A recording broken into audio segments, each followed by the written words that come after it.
Hey everyone, welcome back to another episode of Small Business Stories. You've got me, your host, Dr. LL, and we've got our guest this week, Jeff Greenfield from Provalytics. Pardon me, let's try that again. Provalytics, there we got it, from Boston, Massachusetts. Hey, hello, Jeff. How are you? I'm doing great, Laurel. Pleasure to be here today with you. It's so funny that I choked on an analytics word where I've spent most of my life in analytics, bioinformatics, data science, all of this sort of things. It's all about analytics. I choked on it. Before we get into all the stuff, how did Provalytics come to be as a name? Because I think that's always a fun question. That's a great question. My wife and I were in Carmel, California. It was about 3 years ago. And I said, I think I'm going to jump back into this business of analytics again. And, I've been in the digital space for a long time. And so I had to find a .com. And so we started looking around, and I like being able to take words from other languages and bring them over. And prova means proof in Italian. So I was like, oh, this concept of proof, because that's really what it's all about is people want to be able to prove, hey, if I do this, I'm going to get that. So then we added the kind of the analytics to the end of it, and that's how Provalytics came about. Perfect. And easy actually to say, despite my blah, blah, blah, not enough coffee. That's well, I'll blame it on the lack of caffeine.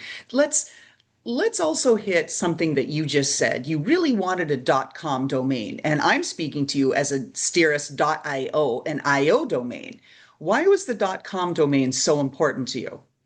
Well, I think .coms, they've been around since the beginning. They were essentially like the original domains, and it still carries a level of, I don't know, of certainty with it, of proof behind it. It's kind of like, most nonprofits are .orgs, and so that .com aspect of it. You're starting to see more and more .ios, .ai is taking off right now with the growth of AI, but I'm kind of an old timer in the digital age since the from the mid 90s. And so to me, it's got to be a .com. See, I went down that route. So 5 years ago, when I started Steerus, the .com was taken. I thought, oh, well, that's fine. We're an IT company, so .io is perfect. I didn't want to go down .ai, which was a path to us, even though we were going to use AI, because at that time people were nudgy about it. And then I thought, about a year into it, somebody approached me and said, hey, Laurelyn, would you like to buy the Steerus.com domain? It's only $57,000. And I went, thanks, we're an IO. Yeah, well, that's probably a good reason why I went the .com route first.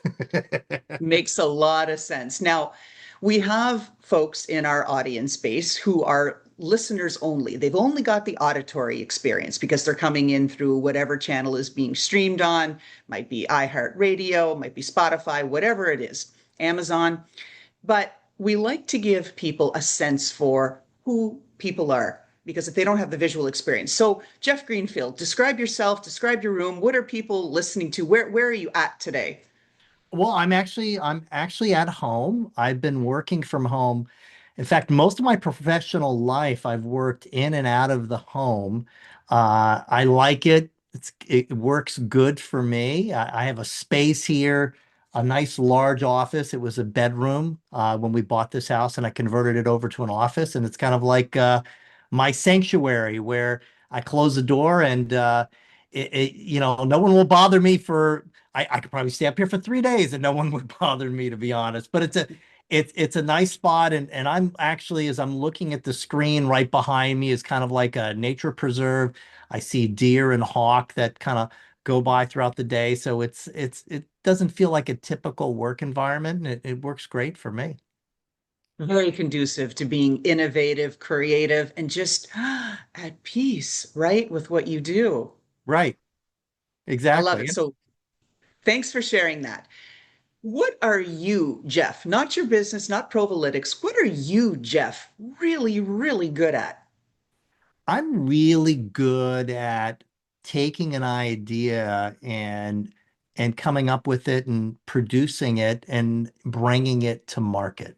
That's what I'm really good at. Taking something that is a spawn of creativity and turning it into something that's useful, in particular for marketers. And I enjoy that. I find that to be a very creative, enjoyable process. It's a lot of fun for me. There's a lot of uncertainties in that, and that seems to kind of get me excited, that uncertainty, that kind of day to day where you're bobbing and weaving. Sometimes it feels like a boxing match. Other times it feels like a roller coaster, but I love it. It's what I've done all throughout my career, and I'm good at growing businesses up to a certain point, and to a certain level of team, and that's what I'm best at. It's great. You can see how that's a great fit as an entrepreneur because a lot of the young folks that I talk to who are thinking about embracing entrepreneurship, many right out of high school and just foregoing the whole college route and just going straight into it. Hey, I'm going to be an influencer, a freelancer, a gigger, a this, a that, or I'm going to create a company. I've got this idea.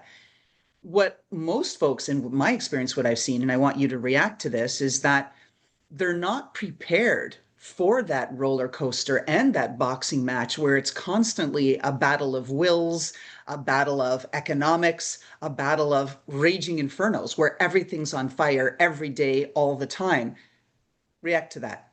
Yeah, I think we have a generation of younger people these days who grew up being told that it's not their fault when something bad happens, and that don't worry about it.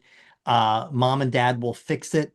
I felt this myself because when I grew one of my former businesses and I would let go of some of these younger folks who were now at that age where they're becoming entrepreneurs, when I would let someone go, I would hear from their parents.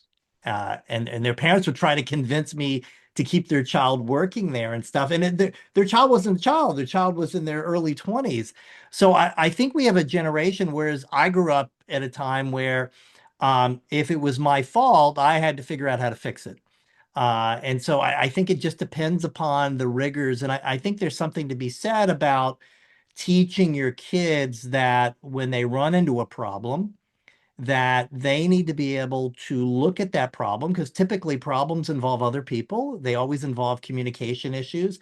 And then playing it back in their head to figure out where was the point that they engaged and where could they have stopped and moved and gotten out of the way. And I think that's really important. The hardest thing I think for entrepreneurs is that we tend to be very positive.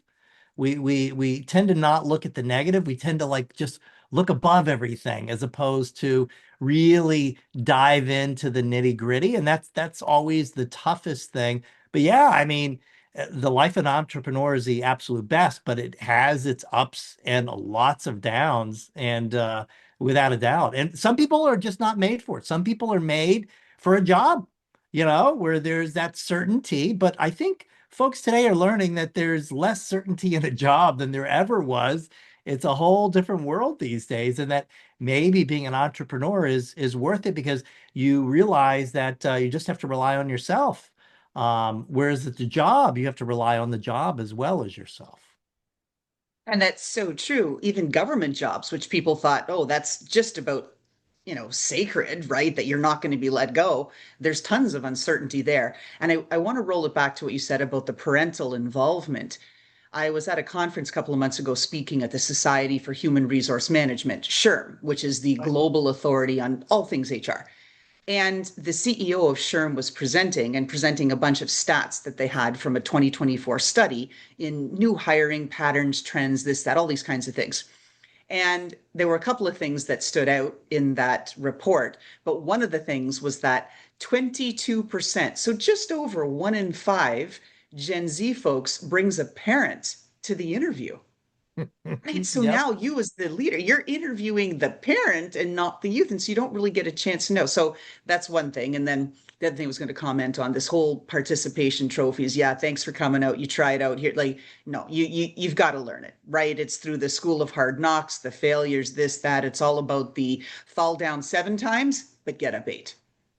That's exactly right. And some weeks you move forward 5 steps and you fall back 4. So you're ahead 1. And some weeks you move forward 5 and you fall back 25. I mean, that's just the fact of being an entrepreneur. But you get to understand that, you're doing this yourself, or you're doing this with yourself in a team, or a partner, or a friend, and it's it's very creative, and you're able to live the vision that you're able to put out there versus a job where you're living under someone else's vision, else's set of rules.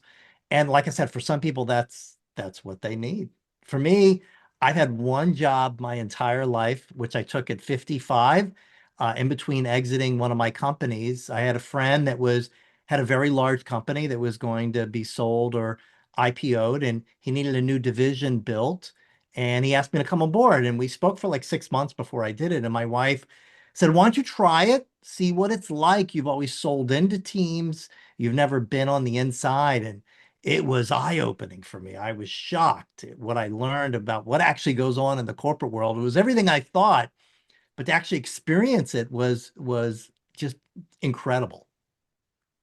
Ooh.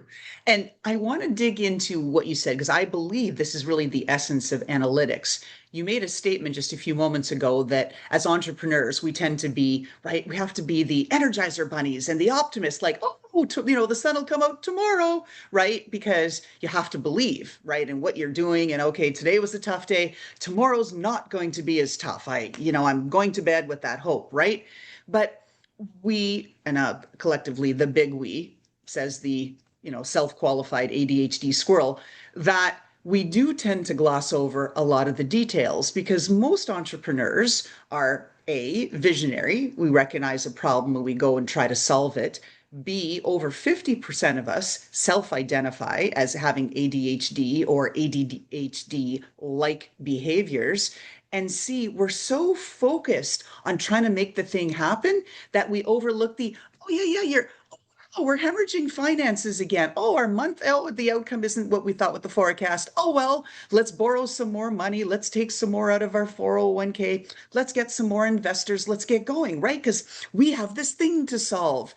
And is that where Provalytics comes in and says, oh, wait a minute, wait a minute. Let's look at the numbers here. What are we doing?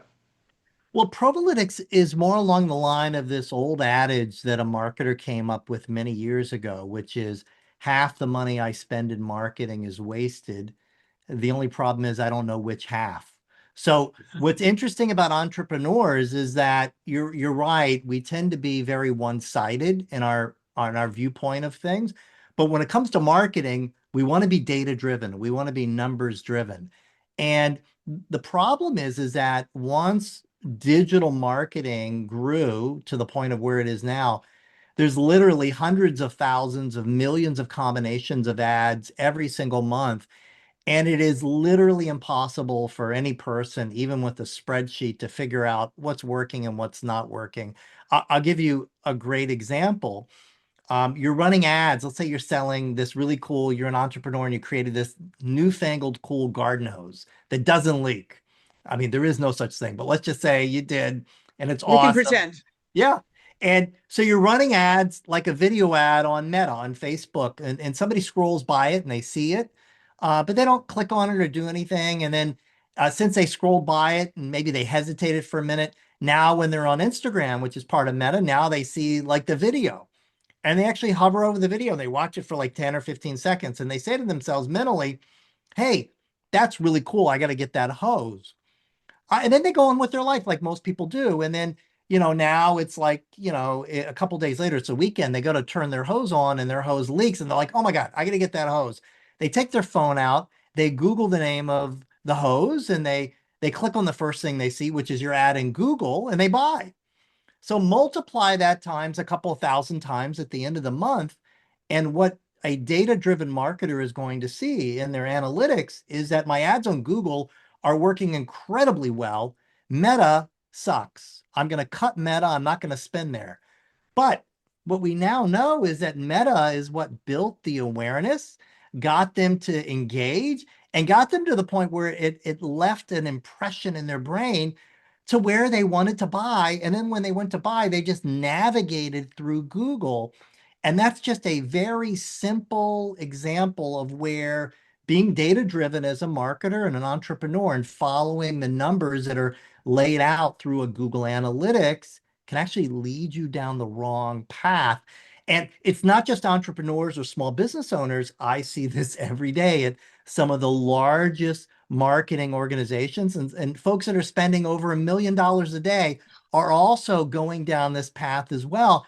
It's very confusing because you want to believe in Google, but trusting Google is like asking a fox to guard the hen house, and that's part of the problem there. So what we do is that we come in utilizing our analytics that is independent, that uses AI and machine learning, that kind of looks at, we kind of pan the camera back to look at the big picture. We start from there, and then we're able to drill into the details so that you can actually see the impact that Facebook and Instagram and Meta is having on that Google sale, or how CTV is lifting your retargeting and so on and so forth, so that that missing half, that half that is wasted, we're able to tell you where it's wasted at, and then also tell you how to reallocate it so you can take the same budget and get more sales out of that same budget. And that's really the key. And isn't that though? I mean, it's all about using our money effectively. I've had so many folks on here who are experts in digital marketing, who are entrepreneurs leveraging digital marketing to grow their businesses and doing everything from advertising on TikTok Shop to Google Ads to this to that. And the consensus is always the ads don't work. You have to spend so much money to get there. Everyone is really having a hard time with finding the right vehicle to get noticed because the ads have become extremely expensive, regardless of which platform you're on. There's so many technology ad blockers now that you can just easily scroll past and see we're so saturated, right? Like there's so much noise. What's a business owner to do, Jeff? What do we do? How do we get Well, noticed? well, you're right about the fact that there's a lot of noise, but advertising does work, and it works really, really well. I think the biggest problem for marketers and entrepreneurs to understand is that the folks that control most of the digital advertising, the majority of it, are Meta, and which is Facebook, and Google. And then there's other companies out there like Criteo and the Trade Desk. Now you've got Walmart and Amazon. And the one thing that all these companies have in common is that they're publicly traded. And what I mean by that is that unlike a private company, they face significant pressure every quarter in terms of their earnings. And so as a result, what ends up happening is that if all of a sudden you start getting the right combination, because it's really about that mix. It's not about how much you spend, it's about being able to find the mix that works, the combination of the messaging and being out there, and then being able to scale it. Because the reality is most marketers who are selling stuff, they're like, hey, if my number is this, if I get this return with every dollar, I could spend $20 million a day. It wouldn't matter. So the key is to be able to experiment enough to find that mix. But what ends up happening is that when you find the right mix and you're rolling along, and you're 3 months in and you're killing it, you're still scaling it, and now you're at month 6. This is my rule of thumb since the 90s and the world of the internet. When you're at month 6 and you are doing something that's working, even if it's SEO, even if it's non-paid, you are on borrowed time, because these companies have to change things in order to increase their earnings. And so as a result, as an entrepreneur these days, not only do you have to be managing how you're spending the dollars, but you also have to be looking around the corner to figure out, what should I be testing? Because I need to replace this when it dies with something else. And that not everybody wants to hear that, but that's the reality. Nobody has something that keeps working forever. This is a very fast moving, dynamic world. We can just see now the impact that AI has had just in the whole SEO world. So traffic has dropped down dramatically for lots of publishers. So this is you as an entrepreneur, you have to always be learning and testing new techniques so you can continue to have your new customer machine rolling along. On the subject of change, let's talk about cookies. because digital advertising has relied heavily on cookies for a long time, right? You clicked, we got you, we know your IP address, we know the kinds of things you like. We can stitch together the little story. Laurelyn likes things about dogs, this, that, whatever, and everything else. And then all of the organizations who raise money for dog rescue start targeting me, right? And but let's talk about cookies going away and the impact that that is having or might have soon on business as we know it with respect to digital marketing and outreach. Yeah, so since COVID, there's been this significant shift towards privacy across the entire advertising ecosystem. It first started with the big iOS update. We all noticed it. Those that have Apple phones, when it did an update and you went to log into Facebook or something, it asked you, do you want this app to track you? And of course, everyone said no. And that's based on this concept of GDPR in the EU that says that, hey, you need to have people opt in. Because it used to be on the internet is that you could just collect a list and people could get out if they wanted to. But now everyone's saying, okay, well, now people have to opt in. You start from ground zero. And what we found is people didn't opt in into that app tracking. So that kind of blinded Facebook and Meta and a lot of these apps to what was going on and limited their ability to see what was working and limited their ability to track you. The other thing is that in Safari mobile, cookies have not worked for a long time. In Safari, they haven't worked for a long time. Firefox, the only place where there's still cookies is in Chrome. And they were going to go away, and then they said they weren't. Then they were going to go away, and then they said they weren't. Now they say they're going to stay. But what's happened is during this like 5 years of back and forth, the other thing that's occurred is that all of these systems have come up that we call walled gardens. And what I mean by that is that it's a garden, if you will, that's got walls around it where it doesn't share information with other folks. So you can't track from one place to another. A great example of that is Facebook. So Facebook knows everything there is to know about all the users because we give them information. So marketers can go there and say, I want to target these types of people. And then they say, I think some of my Facebook people are then going to Amazon. I'd like to target those Facebook people over in Amazon. And Facebook says, no, you can't take that data with you. And then you go to Amazon, you target people there, and you say, I think some of my Amazon people are going to Walmart.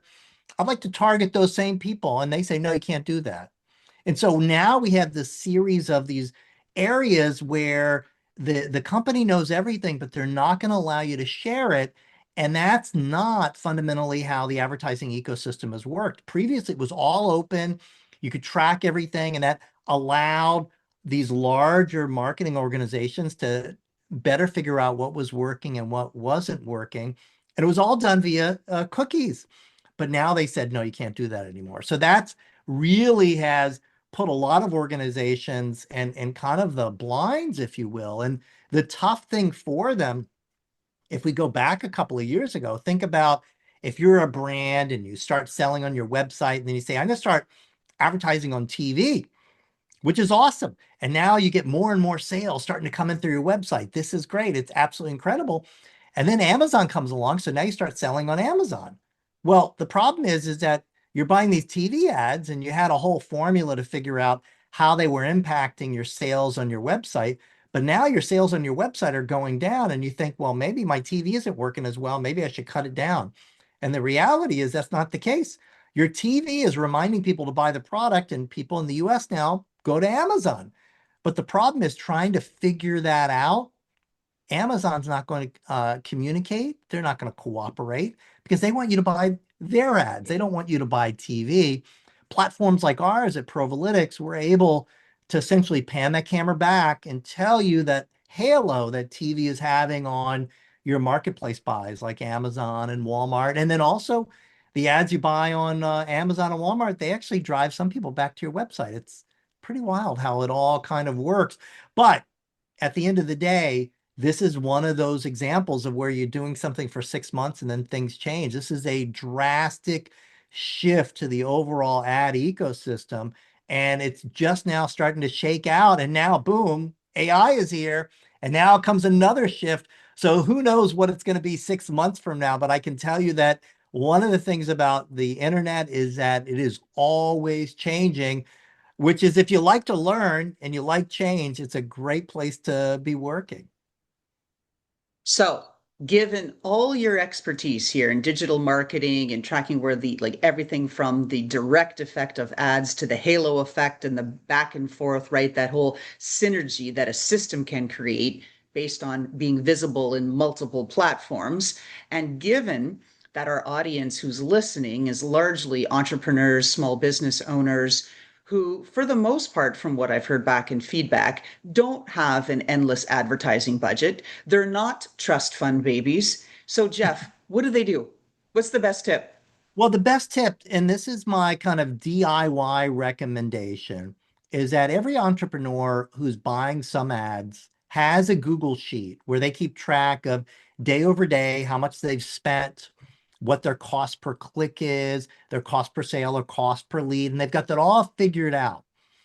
And that goes, and that is based upon kind of the fundamental understanding of how advertising works over the last 20 years, which is people invest money to buy clicks and clicks lead to sales or leads. But the reality is that that violates how marketing actually works. Advertising doesn't work that way. You don't buy clicks. We actually invest dollars to buy eyeballs. We buy attention. And that attention, when it builds up enough, it becomes awareness, and awareness builds over time. People will walk into our store. And if a store happens to be online, that's translated into clicks, and then that leads to leads and sales. So, what most entrepreneurs have been measuring has been the bottom part, the after effect of advertising. And so, as a result, when they go to optimize based upon that and they use that for decisioning, they end up cutting meta versus spending more money on Meta in that example earlier. So what I suggest is you take that Google sheet, go back over the last 12 months, download all those same reports, and include a column that you probably included, but you got rid of, called impressions. Impressions is the equivalent of eyeballs. It's the number of people you're trying to reach. And so you should have date, impressions, clicks, and then leads or sales or whatever. Then create a graph and graph it day over day, and then overlay on top of your impressions the clicks. And what you're going to see is that when impressions are high, it doesn't mean clicks will be high that day, but it will mean that over time the clicks will grow. And then there's a delay. That delay is that awareness time span. And there's a different delay for every marketing channel that you're actually in. So you want to be able to go back and analyze based upon those eyeballs. And when you find that relationship and that correlation, go back and do more of that. That's the stuff you want to do. So my recommendation for entrepreneurs who are not trust fund babies is focus on impressions, not on clicks. Clicks will lead you down the wrong path. It is the path, though, that Google wants you to go down because that's how they make money. Impressions are where you want to be. Ooh, excellent. Jeff Greenfield, we're grateful you've been on our show. Where can people find you and Provalytics? They can go to provalytics.com, or they can go to getprova, GETPROVA.com, or they can find me on LinkedIn. Excellent. Last question. It is our signature question of the show. If we had the chance to peek into your closet, talk to us about that accessory that you wear, that clothing, that outfit, that pair of shoes or boots or something that just personifies who you are, Jeff Greenfield, and why that clothing item represents your personality, who you are, and all you do. Ah, well, my closet is filled with about 25 beautiful custom made suits.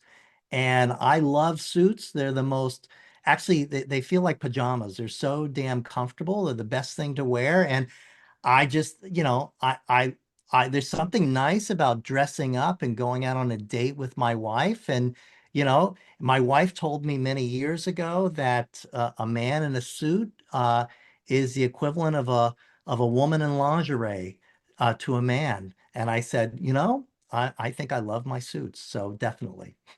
I love it. All right. With that, thank you so much, Jeff Greenfield, CEO of Provalytics, for being on our show. Well, thank you. It's been a pleasure.